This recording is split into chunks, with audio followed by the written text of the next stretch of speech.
When you really break it down, there are only two groups of people in the world. Those with power and those who want power. Take your hypothetical overworked, underpaid cab driver in Lost Heaven who finds himself on the payroll of a prominent crime family. Where to? Anywhere. Fast. Suddenly, we're not talking hypotheticals, but about Tommy Angelo and his work for the Salieri crime family.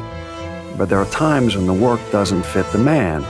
Take when Tommy cornered Salieri's man, Frank Coletti. Frank, the Don sent me. Coletti had gotten pinched and became a federal informant, and, no surprise, Salieri wanted him in the ground, pronto.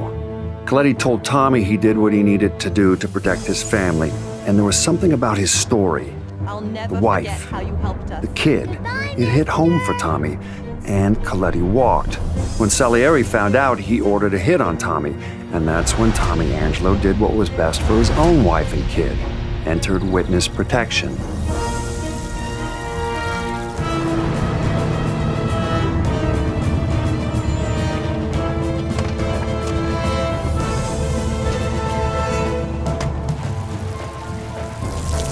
Mr. Angelo? Yes? Mr. Salieri sends his regards. You saw this type of thing happen again in Empire Bay years later. Different circumstances, different people, but consistent. And of course, that would be the events that went down with Vito Scaletta and Joe Barbaro. Remember the wise guys we used to see when we was kids? Yeah, why? The guy we're meeting here was one of them. Scaletta hoped working for the mob would allow him to provide a better life for his mother and sister. Yeah. Where'd you get all this money, Vito? Scaletta and Barbaro were like brothers.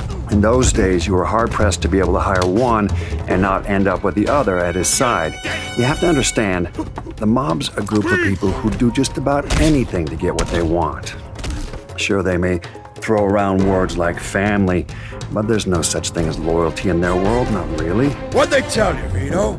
Take care of me and all's forgiven? Scaletta and Barbaro, they were the exception to the rule. But even then, it was the thirst for power that drove them, and that's the thing that brought them down in the end. Hey, what the hell's going on? Where are they taking Joe? Sorry, kid.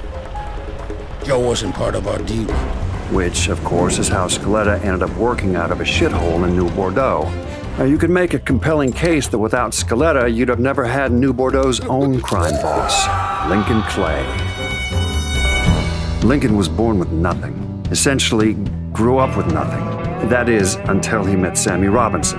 In Lincoln, he was forever bonded to Sammy and his brother Ellis. And despite of all the crimes he committed, I have no doubt he'd have laid down his own life for either one of them. No question. He lost everything that mattered most to him in the Night of Blood, save for his friendship with a morally bankrupt CIA agent. Point is, Lincoln Clay brought down the entire infrastructure of the mob in New Bordeaux, built up his own thing to take its place. Even still, what he did wasn't motivated by business. It was all about his family. I'm here to make you pay for what you did to Sammy and Ellis Robinson. These men were fully aware that what they were doing was wrong, so redemption's not a possibility here. Let me see your hands. But what I will say is when forced to make a choice between organized crime and the people they cared about most, these men chose family. Every time.